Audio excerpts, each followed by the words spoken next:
Hello and a very warm welcome. My name is Sri Krishna. I'm part of the Bangalore Literature Festival. On behalf of the Bangalore Literature Festival and the Bangalore International Center, a very warm welcome to WorldLit. For those of you joining us for the first time, WorldLit is the Bangalore Literature Festival's digital literary platform, bringing to you live stream sessions, video interviews, and podcasts with leading international and Indian authors. We are delighted to be partnering with the Bangalore International Center for this. We launched WorldLit a few months ago, and we've had some very interesting conversations on the platform with the likes of Pico Iyer, Anthony Horowitz, Peter James, and others. In case you haven't seen these, please do check out our YouTube channel and you will find those recordings. We're excited about how the platform is evolving, and we hope to feature more authors in the days to come. This evening, we are delighted to bring to you American-British historical novelist Tracy Chevalier. Best known for Girl with the Pearl Earring, her more recent novels include A Single Thread, New Boy, and At the Edge of the Orchard. By her own admission, Tracy has a thing about prime numbers, and she says she'll write about them someday. Tracy, welcome to WorldLit. In conversation with Tracy is the very versatile Anil Dharker, author, columnist, formerly editor of the Times of India and the Illustrated Weekly. He's also, surprisingly, actually not surprisingly, being the captain of the London University and the Glasgow University table tennis teams, and also the founder and chairman of the Single Malt Club of Bombay. Welcome to WorldLit. With that, and Anil, over to you. Hello, Tracy. Anil, hello. It's so good to see you again. Yes, well, we met in Bombay last year, and the world was very different then from what it is now. But here we are. So it was very different. I never thought, when we met in November, I just could you have ever imagined we would be speaking like this together in an event online? People have now suddenly embraced Zoom and other platforms to talk about books online. It's amazing. I mean, that's the one silver lining, is that we have pulled together technologically in a way I never dreamed we would, and so quickly. Yeah, at one time it was the vehicle for young people, and people like me, stuck to our phones and so on, and that was about it. And now everyone has embraced it because there's no option. And well, but hopefully this is not a permanent solution, and we will meet soon. No, not a permanent solution, but the one possibility is when the pandemic is over, that maybe festivals could have a hybrid of in-person events and online events, because that means that people who can't get to Bangalore for the festival from both within India and all over the world will still be able to take part, and writers as well who might not normally be able to travel so far could maybe travel, and yes. I think that's a really good thing to push forward. In fact, in November, when we have our Tata Literature Live Mumbai Lit Fest this year, yeah, we're planning to do just that, have a hybrid festival. But let me get on to you, Tracy. Are you by any chance wearing a pearl earring? I'm not wearing a pearl earring. I have a lot of pearl earrings because I've been given them as presents over the years, ever since I wrote Girl with the Pearl Earring. But I try to avoid that because I think, oh no, everybody's going to expect it, so I better not do what they expect. But I have to tell you, Anil, my laptop is on a ping pong table right now, on a stack of books on a ping pong table. So if you ever come to England, and want to come to, we're in a cottage in the countryside at the moment. We normally live in London, but we're here for the summer. And I challenge you to a game of ping pong. Well, except that I will call it table tennis. Table tennis, okay. All right, that's the most serious form of the game. Tracy, I was looking at your CV, and one thing that struck me was that your father was a photographer with the Washington Post for over 30 years. I'm sure that had a lot to do with the kind of visual sense that you have. That you must have inherited it from him and also seen it growing up as a child, seen all the photographs. Yes, I at the time when you're a kid, you just take your parents for granted, whatever they do. And of course I was proud of him, but I didn't think, oh, he's doing something unusual. but actually he was every day telling a story with a picture, the picture that told the 1,000 words. He was finding the picture that told the story in the newspaper. And maybe some of that did rub off on me. I mean, I actually take terrible photographs. I'm terrible with a camera. I just, I cut off people's heads and they're overexposed and underexposed. And so I didn't follow him in that way. And my creativity is along verbal lines. Nonetheless, I think I grew up with a lot of images around. Yeah. And it made me very aware of art, of painting, of looking for the story in a painting. And so it was an easy jump for me, I think, to want to tell the story of a very special painting. No, and in fact, I also see that one of your first jobs was as editorial assistant at Macmillan's, a publisher, and you're working on the Dictionary of Art. So you had this inkling towards this art and the visuals right from the beginning. Yeah, and it's interesting. At university, I studied English Lit, but if I could do it all over again, I think we all do that when we get older. We think, oh, if I could go back to school or university, if I could live my life over, what would I do differently? And I think now I would probably study art history because it's such a wonderful way. Art is such a wonderful way to open up different cultures and history to us. And I now think, how come I didn't take any classes in art history? But my love of painting, I think, was just more instinctive rather than studied. But now I'd like to go back and study it. Well, do you realize that if you had pursued art history, you might have become a very boring academic instead of a very interesting novelist? It's so true. So the book we're talking about now, of course, is Girl with a Pearl Earring, which is about a very famous painting I'm going to show you in a minute. But when the book came out, it's a novel, and a lot of the information in the book did happen. A lot of it was made up because we don't actually know that much about the painter. And sometimes when I meet art historians, I wonder, especially when the book first came out, I thought, what are they going to think? They're going to hate me because none of this is footnoted. And I've made some of it up because there's a lot of gaps in the story. And but luckily, what I've had more from art historians is envy. They say, Tracy, I wish I could do that. I wish I wasn't stuck in the, in the 250 footnotes at the back of a book. I wish that I could just write more freely the way you do. And I take that as a compliment, the envy. Yeah, and that's what I meant when I said you might have become an academic. Yeah. The other thing I saw was that when you did your master's in creative writing, you had Malcolm Bradbury as a teacher, and he also taught Ian McEwan and Kazuo Ishiguro. So you had very illustrious people studying there. I wouldn't want to compare myself to those two writers, but yes, I was in very good company. And I had Malcolm Bradbury as my tutor. I think it was the second to last year he did the MA in creative writing course at University of East Anglia, which he had set up himself. And he was one tutor, and my other tutor was Rose Tremaine, a really renowned she writes both historical and contemporary fiction, English, and she was also wonderful. And I think from her, I learned how to embrace historical writing. It had never really occurred to me that I would become at the beginning that I would become a historical novelist, and yet somehow I ended up going in that direction, and Rose really encouraged me.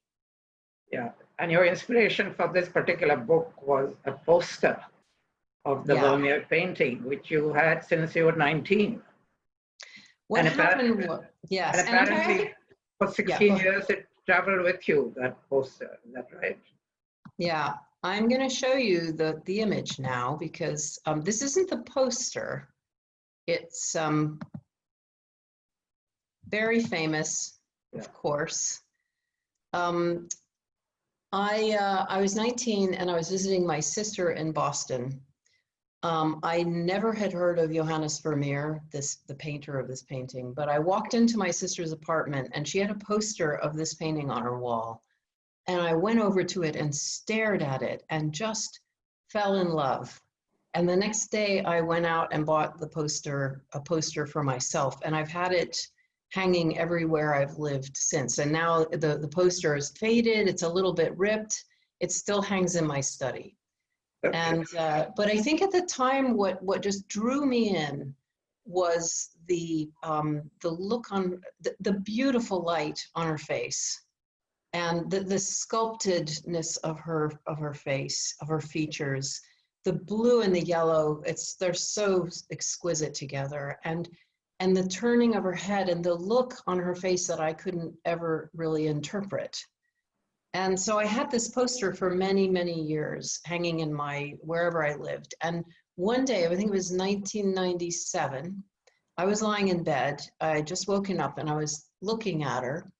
And I suddenly thought, I wonder what the painter did to her to make her look like that.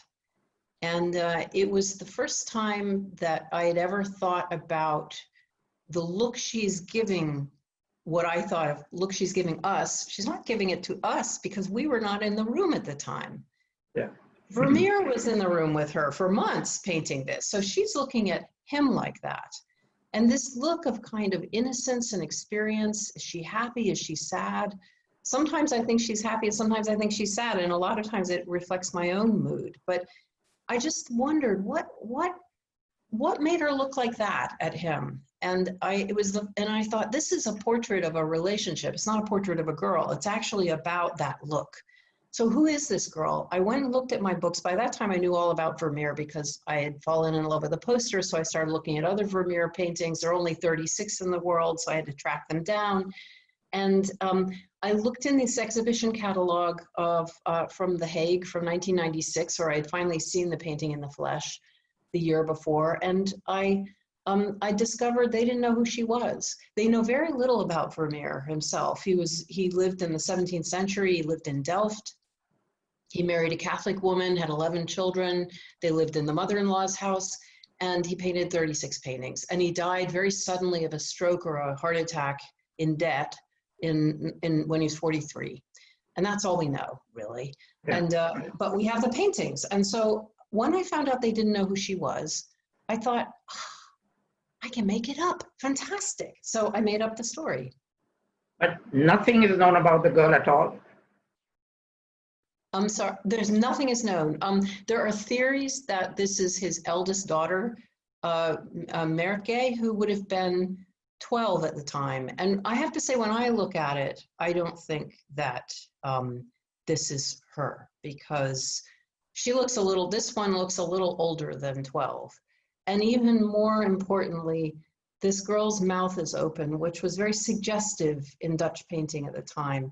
And I want to show you, I'm going to race through the slides I have to the very last one to show you the difference between when you have, just everybody ignore this, when you have mouth open on the left, mouth shut on the right. So these two paintings were made within a couple of years of each other. And I have a feeling that the girl on the right is his daughter. But you know, they couldn't be more different, these two paintings. Yeah.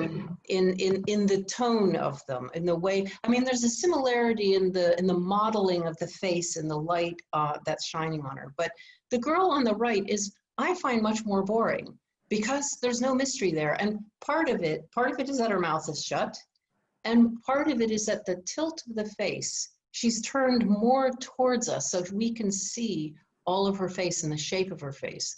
The beauty of Girl with a Pearl Earring is that her face is turned just a little bit, so her eye, you don't see all of her right eye, you just see part of it. It's sort of cut off by her nose. And everything is just a little coyer, because she's either just about to turn her way or she's just turning towards us. So there's a feeling of movement in what is still a very still painting. Whereas the girl on the right, she has turned her face. She's absolutely looking straight at us. She looks happy. She looks content. There's no mystery there. And I think most importantly, though, is the mouth. And I think that you would, a father would not paint his daughter at that time with her mouth open like that. He'd paint her like the girl on the right. Does that make sense to you? No, that makes a lot of sense, because there is something kind of contradictory about the look of the girl with the pearl earring. She's innocent at the same time. There's a bit of kind of flirtatiousness there. Right? Possibly. Yeah. Yes. Yeah, and I definitely picked up on that. And so I had to make up a story about her, and I had to decide who she is. So there was the theory that it was the daughter, and I thought, no, it's not the daughter. But it does seem to be someone very close to him, someone who knows him, somebody who's going to look like that at him. Is somebody who's been around. It's not like just a neighbor's daughter off the, somebody who he doesn't know very well. It's somebody, I felt like somebody intimate. It's an intimate look. Yeah. And so I thought, well, if it's not a daughter, who else is around? Well, servants are around. Yeah. And so I decided, okay, she's the servant, and she's a servant in the house. And the intimacy, there's almost a physical intimacy about the painting. And I thought, how about this? There was very little we know about Vermeer. All we have are his paintings. And in the paintings, I'm going to show you a few. You see women on their own doing domestic things, putting on pearls. This is a pitcher of water. There's these are more groups. There's pouring milk, the milkmaid. We think this might be the other servant in the house. There are always women on their own in this particular corner of a room with a light coming in from the left, performing some sort of domestic task. And that's really all we know. And all of these paintings have a serenity about them. And one thing we do know about Vermeer is that he had 11 children, and he would have had to have several servants to look after them all. And it would have been a really chaotic household. So I just thought there's no way, he must have compartmentalized his work from the rest of his life. So we know that he lived in his mother-in-law's house. He probably painted on the first floor. And I thought, okay, I think what Vermeer did was, in order to paint a painting like this, with this woman looking so calm and quiet, he said, nobody can come into my studio. Nobody, not even my wife, none of the kids, well, the servant can come in to clean. And that's how I got the girl into the room with him. And then I thought, and once she's in there and she looks like that, he's going to want to paint her. But she's wearing such surprisingly simple clothes. A lot of Vermeer's more fancy. This is a fancier thing you see women wearing. They wear the yellow velvet coat with trimmed with ermine. There's also a yellow bodice, I think that she's wearing, a yellow and black bodice. You see different women wearing them in the paintings. But girl with the pearl earring, she's wearing very simple brown something, and she's put her head up in this turban-like thing, which is sort of an antique style look. And but she's wearing something very valuable, pearl earring. Now, we know from Vermeer's will, he was in debt at the time he died, and they attached to the will, which is still in the archives. His executor went around to his house and cataloged everything that he owned, and that was in every single room in the house. Very useful for me. Every cracked cup, every bit of clothing. So we had a list of his wife's clothing. So that yellow and ermine velvet coat and the yellow and black bodice were his wife's, but they're worn by different women. So clearly Vermeer had his models, none of whom we know, though you see the same women again and again, but they all wore all the different clothes. So he clearly lent out his wife's clothes to his models. And so it wasn't such a great leap to have the earring also be his wife's. So I put it all together in the room, the girls in the room with Vermeer looking like that on her own for months, because he painted very slowly. And she wears his wife's earring. How's the wife going to feel about all this when she finally finds out? So that was the story. I sort of lay in bed and made it up all in a day, and then I wrote it. Okay. The poor wife had a pretty tough time, because she had 15 children and 4 of them died, so 11 children survived. Yeah. Plus, of course, she had your theory about that she was not allowed into the studio. So Right. his work was quite remote from her. At the same time, he was a very, very slow painter. And as you say, made only 36 paintings in his life. Yeah. And ultimately died in debt. And Yes, people he say did. his early death was brought upon because of his lack of money and indebtedness. So Yeah. Yes, we think of it, you know, this painting, Girl with the Pearl Earring, is literally priceless now. I don't think they would, first of all, it's in The Hague in the Mort's house. They would never sell it, but if for some reason they did, I don't even think they could insure it for the amount it would go for. It's just, it is priceless. And yet at the time, that's because his reputation is so high now. And that began in the mid-19th century when he was sort of rediscovered. Whereas, and slowly built up. So now there's a kind of Vermeer fervor, and a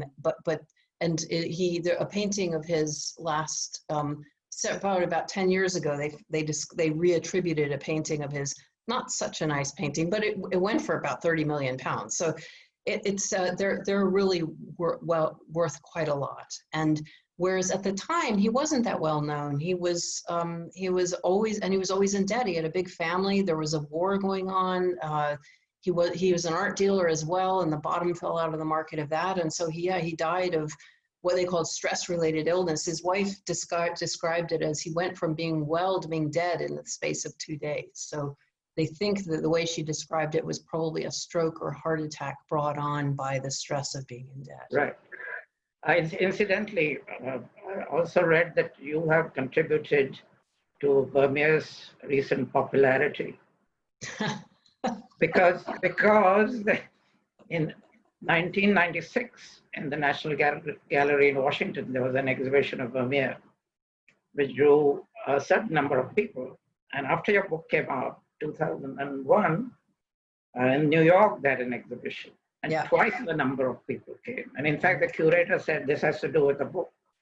So there are theories that's the case. I think there was a kind of a snowballing effect of an interest in Vermeer, partly because his paintings are so accessible, and but also it's true that there were I think there were a few more. And a friend of mine went to that New York show in 2001 after the book had come out, and he followed people around, and they were saying, Where's the girl with the pearl earring? She wasn't in that show. And I'm gonna show you another painting that the thing that I did throughout, we didn't know much about Vermeer, but I suspected that there were various people in his paintings. So this we think is the other servant, Tanika.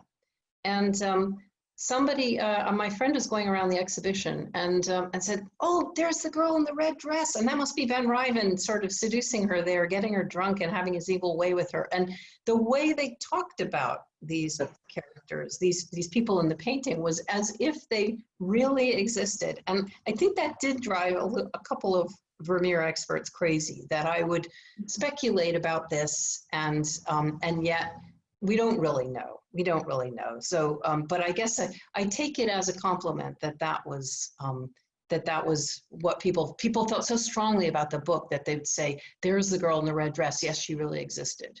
The other thing is, you said the popularity of Vermeer. He's gone back a couple of intriguing things. So here she is. So in the pandemic, this is before. This is a street art by Banksy, who's a UK artist, and this is he made this portrait of the girl with the yellow thing is like an alarm. So he does all this funny stuff. He's very good. And she didn't have the mask until a couple of months ago. So she was up for a long time, probably 10 years, and then most recently put the mask on. And just to bring the pandemic into it, you can even buy a mask with her on the mask, wearing a mask.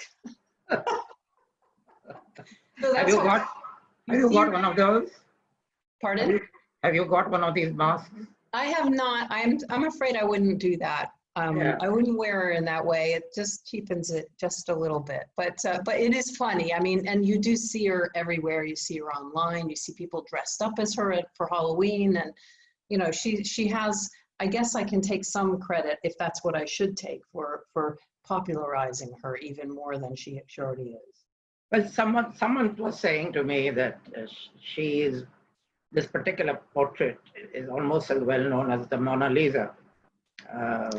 Almost, and there's something common between them, which is that slight air of mysteriousness, I think, which yes. you see in both. So you see them, neither is conventionally beautiful, but they're extremely attractive. They are, in a sense, almost homely, but at the same time, they're seductive. You know, there's a whole lot of things going on which we don't understand. And I like the way that you drew this character and made her someone who appreciated art and the light and colors. That Vermeer was attracted to her. Yes, it's like an aesthetic meeting of the mind. Eroticism, which is never realized. You know, there's a kind of a touch, electric touch, but they keep away. They touched twice. They touched twice. Once her hand, and once, it's very, very restrained, which is quite unusual in this day and age. Yeah, and in fact, I wondered if I could just read a little bit, because you mentioned the colors, and so the name of the servant, I name her Greet. And she goes to clean his studio every day. So she gets to see his paintings and know them a little bit. And then she starts laying out paints for him, and then she starts making paints for him. But there's a scene where he teaches her a little bit about color, and I just wanted to read that now. And I'm gonna put up the painting that he's speaking about, that's on the easel at the time. This painting. Okay. It's just for a few minutes. I had never seen a painting made from the beginning. I thought that you painted what you saw, using the colors you saw. He taught me. He began the painting with a layer of pale gray on a white canvas. Then he made reddish-brown marks all over it to indicate where the girl and the table and the picture and window and map would go. After that, I thought he would begin to paint what he saw. A girl's face, a blue skirt, a yellow and black bodice, a silver pitcher.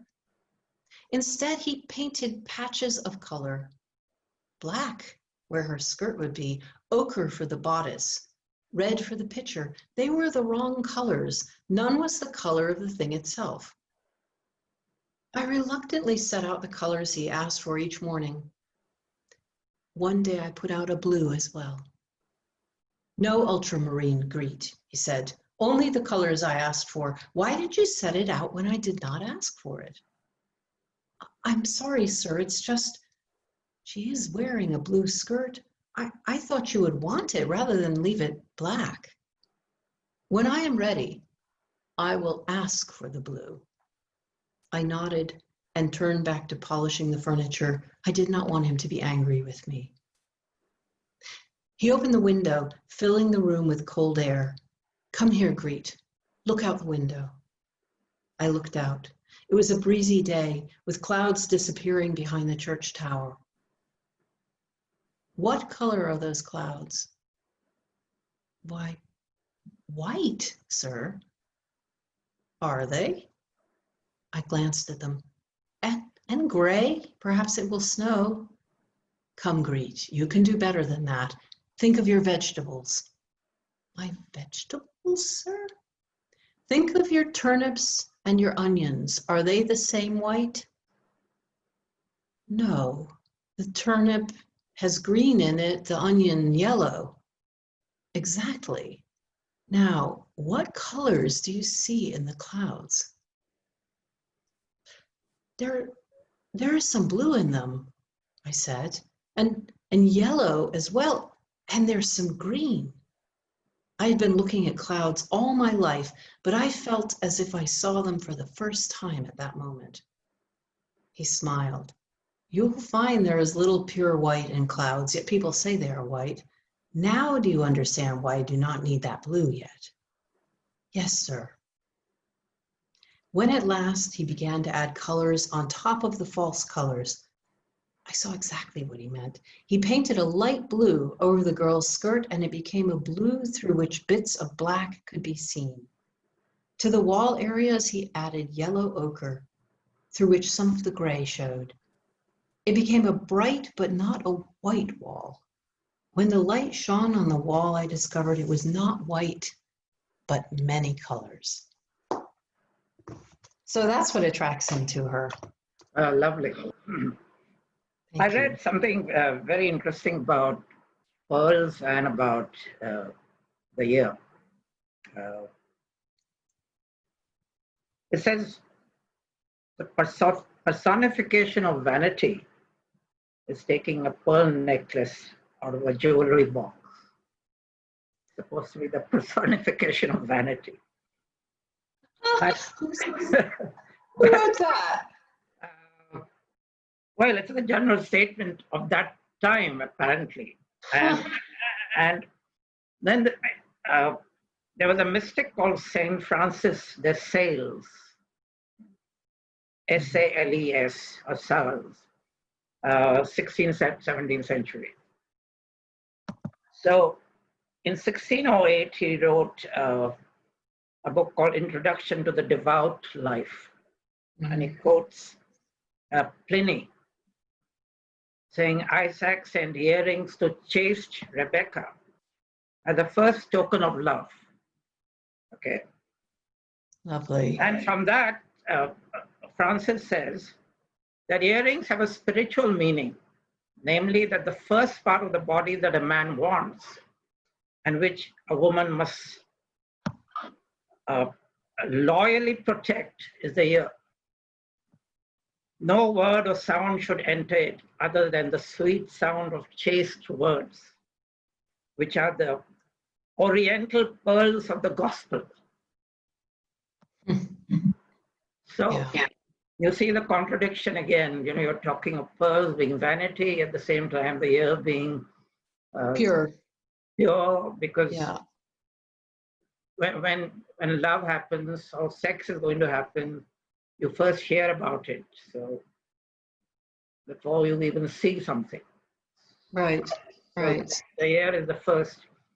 And I wonder if that has something to do with the painting, which... Maybe. Here, let's look at her again. It always helps to look at her somehow. I've always found it very hard to talk about her without actually looking, but we're gonna look, just to show you, this is of a woman putting on a pearl necklace, and she's also wearing pearl earring. And I think, you know, pearls were incredibly popular then. This woman is also wearing pearls, and this is how I imagined Katerina, Vermeer's wife, to be. So I based her look on this painting without knowing if it's her or not. But that pearl, you know, it's interesting because first of all, if you put, like everyone who's watching, if you put your thumb over the pearl earring on screen at the moment and look at the girl without it, it doesn't work. The painting's incomplete, and I write about that in the book, that they both realize that there's something missing. And the pearl earring, it's not quite in the center, but it brings your eyes to it, and you go back and forth between her eyes and the pearl. And actually maybe the eyes, the glistening lips and the pearl. But they say that this pearl is actually to be a real pearl, that either Vermeer, she wore it and he exaggerated it when he painted it, or they think people have suggested it's a glass bauble that has silver scales of a fish from the river in it. Who knows? I suspected he just exaggerated it for the scale of the painting a bit, but it's definitely there's something there because it completes the painting, and you've talked, Anil, about there's a kind of sexuality to pearls, but there's also an innocence. So there's a kind of pulling each way. And I think that is what the painting itself does. So the pearl in the painting does it, and so does the painting itself, that there is a feeling, is she flirting with us? But she's looking so open and innocent at the same time. And I think the pearl represents all of that. It's just such a masterful painting, really, because it's seemingly so simple. There's nothing in the background. It's just a black background. It's just her. There's nothing else that you can take to interpret. I mean, a lot of Dutch paintings at the time would have interpretations in the background, like other paintings hanging on the back, on the wall, or a map that indicates travel or whatever. There's all kinds of symbolism, but the only symbol there really is the earring, and you can take it either way. So that's what makes it, I think the power of the painting is that we keep coming back to look at it because we want to try to resolve this issue that you've brought up. And yet we can't, because it's, we don't know. We don't know who she is. We don't know what the situation was. We don't know if the pearls represent innocence or experience, or vanity or purity. But maybe they represent all of those things. And as a result, we keep coming back to the painting again and again to try to answer it. I liken it to being the penultimate chord to a song. It doesn't have the last chord that resolves, into the resolution, and you think, the song's over. No, you stop on the second to last chord and you're like, give me, let me come back and look at this. Let me come back and listen to the song. Let me come back and look at this painting, because maybe if I look at it this time in a different way, at a different angle, maybe I'll see the answer. And there is no answer. We're never going to have an answer. And sometimes I think that's why people read the book. They know the painting and they think, oh, I'm going to have a story of this painting, and then I'm going to have that itch scratched, and then they don't, because it tells you a lot of the story, but there's still some mystery to it. And I think that's the power of all masterpieces, is that they don't answer everything 100%. Because if they did, it's like watching a film which has a happy ending, that everything gets tied up all neatly. Sometimes that you like it at the time, but you don't remember it afterwards. And now I think it's a similar, the more subtle ending is one that leaves a few things open that you still continue to think about in your head. And so maybe we leave this painting, but we still continue to think about her. What did you think of the film version? I was very happy with it. I thought that they were lucky to get Scarlett Johansson played the girl, and she was only 18. She turned 18 on the set, so she was very young and fresh, and she had very few lines, and she acted with her face. I mean, the camera loves her, so it was she was maybe a little too beautiful. Because as you said, like this painting and the Mona Lisa, they're not classically beautiful. There's a French phrase, jolie laide, ugly, pretty ugly. And there's one way you can look at it, they look beautiful, and other times they don't. And Scarlett just looks beautiful all the time. So, but she's a great actress. And Colin Firth was Vermeer, and they got on really well, and there was a lot of chemistry. And there was also, the director loved Dutch painting, and you can see that, and so many of the shots are set up like a Vermeer painting, or like a Rembrandt, or a De Hoogh, or some, various other Dutch painters. And so I felt like it was, if there was a drawback, it was that they had to spend a lot of time on the two main characters. And so some of the other secondary characters I thought didn't get enough screen time. And the director said, yeah, I had to make a choice in the editing room. We shot all this stuff, but I had to cut it down. I had to give the time to the two actors. Yeah, well, I'm glad I haven't seen the film yet, because I'm glad I read the book. It's always better because your other characters are so memorable, like Tanika and Maria Thin. You've seen this an awful lot. The masks, This is a painting. We have no paintings of Vermeer, but I suspect this is his back. And this is called The Art of Painting. And I just love the fact that he is painted around the same time as Girl with the Pearl Earring, I think maybe a little bit earlier. And this is probably what his studio looked like. He's wearing this amazing black and white, black slashed doublet that is not, and a floppy hat, which they didn't wear at the time. So he had a kind of dress up box. He dressed things up, and he dressed this woman up in, I think she's meant to represent history.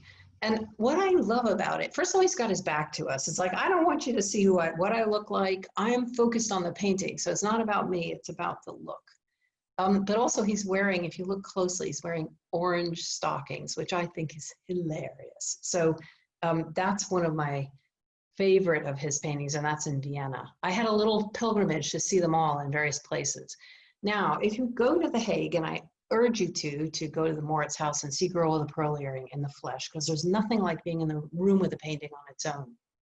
She's looking out, and actually she's looking across at this painting. This is one of the 2 landscapes he made out of the 36, and it's called View of Delft. Absolutely beautiful. And if you look at it, it's like half of it is sky. A good half of it is sky, and then the bottom bit is a view from one part of Delft. And this is a gorgeous painting. Proust wrote about it in Search of Lost Time, and I think Albertine, one of his characters, faints in front of it, dies in front of this painting. So it's really gorgeous. And then we've looked at, this is Tanika the Milkmaid, the other servant. This is mistress and maid. This is probably Tanika giving a letter to her mistress. That's Katerina. That's the girl with the red dress who gets up to no good. This is just a very beautiful, again, that look of someone, of a woman on her own, having a private moment. She's looking across, she's putting on a necklace, and she's looking across. On the wall is a little bit of mirrors. She's looking in that. And this was the one I read about. And that's that. And I think that might be it. No, oh, and I'm just going to finish with my final 2. It's probably a good way to finish before we go to question and answer. My 2 favorite Vermeer paintings, apart from Girl with the Pearl Earring, are this girl reading Letter at an Open Window. I just think the colors are beautiful. If you see, there's a curtain that's been pulled aside, and that's one of the beauties of his paintings, is you feel like you're spying on somebody, doing something intimate. And it's gorgeous, and she's reflected in the window. Her face is reflected in the window. Very beautiful painting. And finally, one of my favorites is the Lace Maker. Now this doesn't, you can't tell from the slide, but it's actually really tiny. It's in the Louvre in Paris. And it is, I love her fingers are all pointing into where she's working on it. And if you look at to her right shoulder, our left on the painting, is a box that has thread, red and white thread spilling out of it. And go and look this painting up online where you can zoom in on that. Amazing brushwork. He's usually very, very controlled. You can't see his brushwork very well. But the red and white there are just like, wow, all over the place. And I thought he had a little psychedelic moment there, and I just loved it. I just love it. So those are my favorite 2. Once we can start traveling again, do come to Europe and look at all the Vermeers you can, because they are gorgeous. And there are also quite a few in New York and Washington if you want to go there. Now I'm going to stop there and I think take questions. Tracy, the question is 2 questions. Could Griette be attracted to 2 males at the same time, both Pieter and Vermeer? And then the other question is, in the novel, it seemed that the pearl was given over to Griette for the painting to finish. Is it possible that the pearl in the real painting is not a pearl, but a shade of light that makes it look like a pearl? I'll answer that first one too. I think it's a pearl. I do. I think he painted it with 2 quick strokes, and I don't think it's a shadow, and I don't think it's this idea of the bauble with the silver. I think I'll stick with a pearl. There were so many pearls in his paintings. I'm sure it was a pearl. The other question is, can a woman be attracted to 2 men at the same time? I feel like I want to have all of the women who are listening right now to answer that one.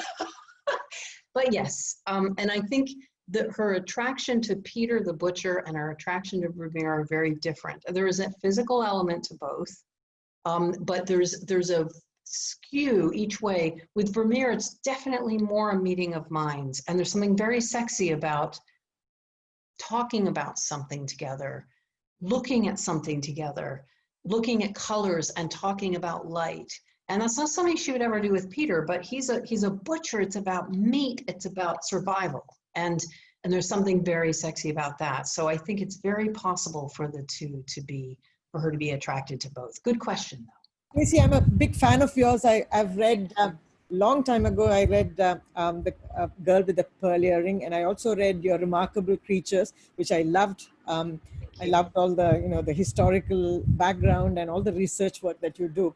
So talking about Vermeer, I recently, not recently, some time ago, I watched a documentary which said that Vermeer actually used a camera obscura to draw his paintings. That he didn't actually draw it, but he used a camera and then he traced because it's so photo-like, right? And did you read anything about it? Did you see when you did your research? Yeah, I saw the documentary. The documentary came out not that long ago, so it was long after the book. And I was kind of horrified because it's such a, it just took all the mystery out of the painting process. And I thought, oh no. But I do think that he used something, because there's a change in his paintings from his early paintings around 1657. His early paintings are a certain way, and then something happens, and everything, the light becomes different, the colors become more saturated, and there are some odd optical effects. Some things are blurred and some things aren't, and it's not something you would normally see with the naked eye. So there's a theory that he used a camera obscura. Yeah. And I went with that, but I think there are there's a spectrum along which you could place this. So there's a theory that his entire studio is a camera obscura, and he painted, and it was just like everything was every little thing. And I went a little further back along the spectrum. Some people think he didn't use it at all, and I think he used it to look, but the painting, when he was actually painting, he painted. He wasn't looking in a box and then painting. And I think the documentary takes it way further to this optical effects, and it's very, very seductive at the time when you're watching the documentary, but it's a bit, I think any painter watching that documentary would go, no, that's not how I do it. But maybe I just want to believe, I want to believe that he had a freedom about him that would mean that he wasn't boxed in entirely by optical effects. I also want to believe that. Thank you. Nice to see you. Thank you. Thank you. Thank you, Purnima. Our next question is from Meena Raghunathan, please. The mystique and the mysteriousness and the romanticism of reading about your novel, where you don't know what really happened, and then you make a story about it, which is so beautiful. Yeah. But if you look at today, everybody knows everything about what an artist is doing, what a painter is doing, what a writer is thinking. So, 200 years from now, there will not be a possibility to, write something like this. Isn't that sad? Isn't it nice to leave something mysterious and unknown? Meena, you are so right. You're so right. I think we overshare way too much in public. And, but what's interesting, because I'm thinking of social media, how people take photographs, they just put everything online, they tweet, they on Facebook, all of it's like every aspect of their lives is there. And there's nothing left for us to speculate about. Having said that, most of us can't access our email from 15 years ago, 10 years ago. It's kind of gone. We're like a fast food world now. We eat it all up and then it's gone, and we don't even remember the meal. And I have heard biographers say, I'm really worried about writing biographies in the future. Because once I do, I'm never going to, there are no letters, there are no journals, there's no paper trail. Can you imagine a biographer trying to find looking back through the tweets, the 50,000 tweets somebody's done, and they may not even be still there, or they may not have access to them. And all of the email that takes the place of all that correspondence, the lovely correspondence, the letters we used to write. So I feel like on the one hand, we are exposing ourselves. We're not leaving much to the imagination. On the other hand, there's so much out there. Everybody's doing so much that it all gets kind of lost. So I'm hoping that actually there is still some mystery left. And I encourage all of us to be more mysterious, because then that will give novelists in the future something to write about. That's an interesting perspective. Thank you. Thank you. Well, I'm Anil, I see you're back back. here. Anil, hello. I'm back. I just went off the air. I have a question, actually, Okay. if I may use my privilege of sitting here. Please do. Which is that you've written 10 novels, right? Yeah. And you're known really for this book. Now, do you feel that those are your neglected children? Oh, Anil, you just like touched a nerve, didn't you? Woo! A little bit. It's, you know, there's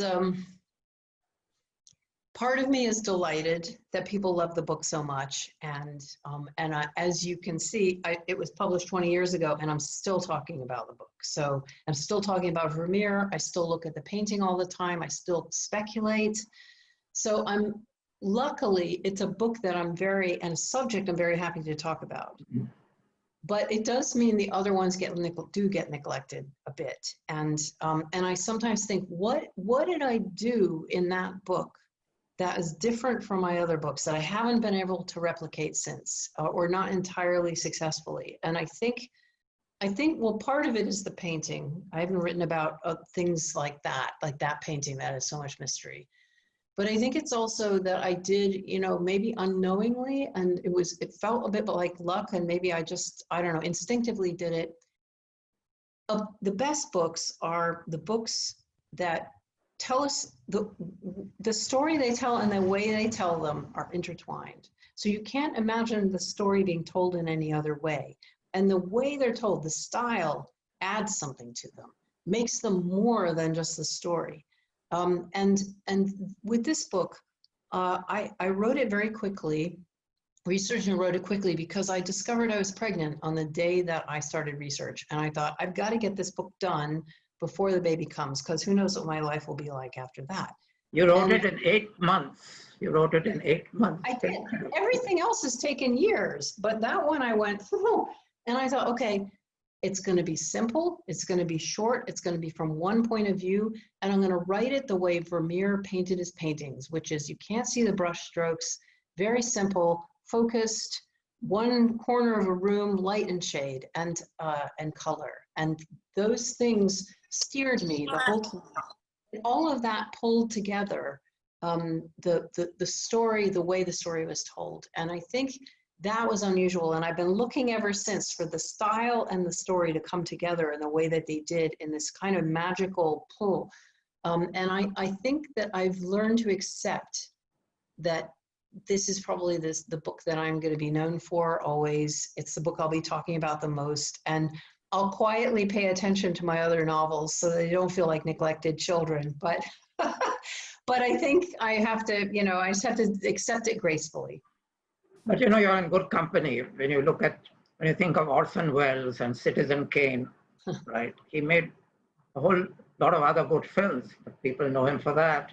And actually, most writers are known for one book. Yeah, like Scott Fitzgerald is known for The Great Gatsby. He wrote a lot of other good books, and so on. Exactly. So whether it's a filmmaker or a writer, that does happen. Yeah. Yes, it does. Well, we're glad you're back. I think we're in the middle. Yes, I can. Hello. There was at least another person who probably researched quite a bit about Vermeer, maybe some 70, 75 years ago.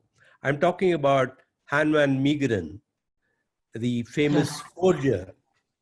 Yeah. So I was wondering if you looked at his paintings, because he must have researched quite a bit about Vermeer. Yeah. So did you look at his paintings?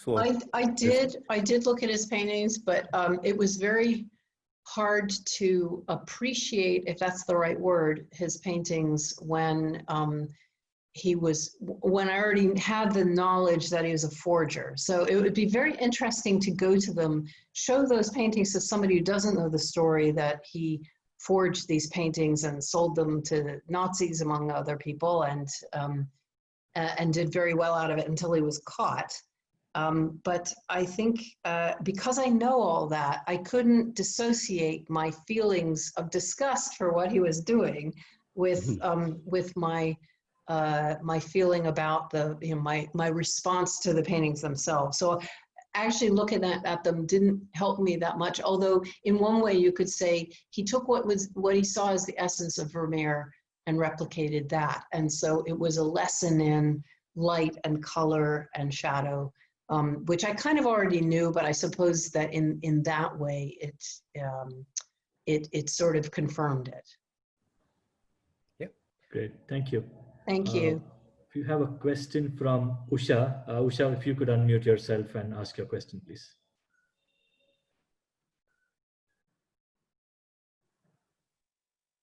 Hello, Usha. Hi. Hello. Tracy, I haven't yet read your book, but I would love to read your book. I just wondered, what is the age of the girl you've been writing about? She's 16 when the book starts, and she's 18 when it finishes. And she has to leave her family home because her father has had an accident and been blinded, and he's no longer able to work. And so she gets a job as a servant in the house of this painter, Vermeer. So that's the premise of the story. It starts right when they're choosing her to be their maid, and goes on from there. So it's between 16 and 18. So that's your 5 million and first reader. Usha. Good luck, Usha. I hope you like it. Avantika, if you could ask your question next, please. Yeah, hi. Good evening and good afternoon.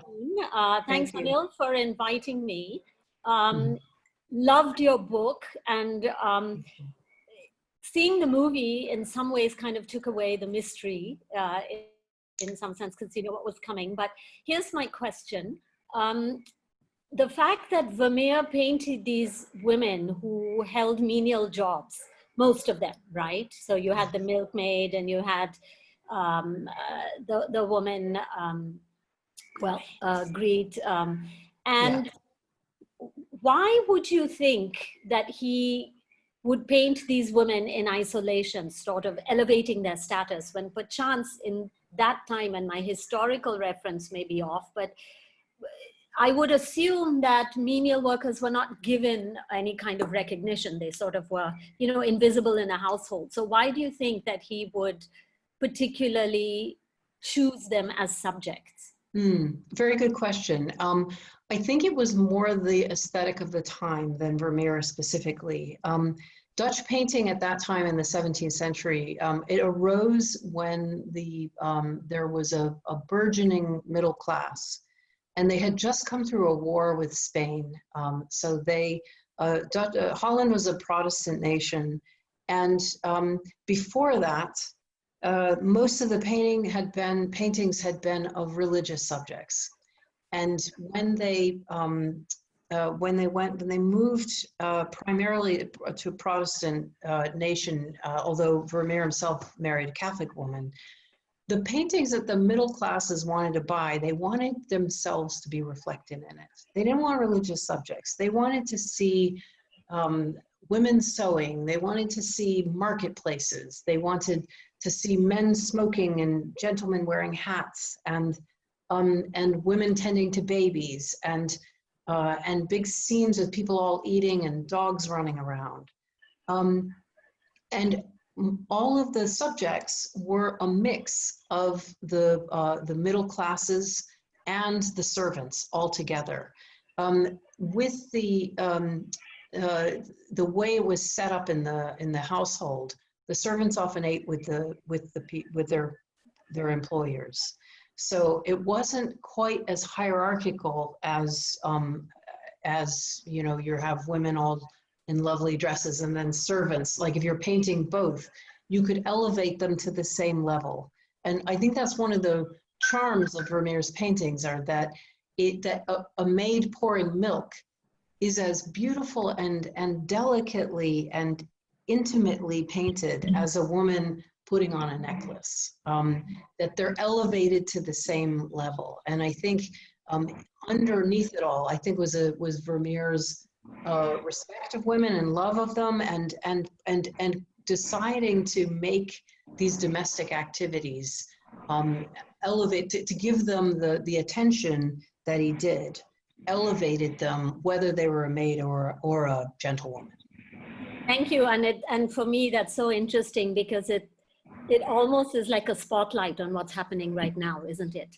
Where the people who've done menial chores, especially in this country, suddenly their status has been recognized by those who have not had to necessarily do those chores. So the same here is essential workers absolutely have, everyone understands that the person who keeps the corner shop open, the person who delivers things to you and who cleans, how important they are. And I just hope that they, not only do we recognize them now, but we recognize them financially, because this is so many people who are essential to us are being paid so little. So let us hope, both in your country and my country, that changes.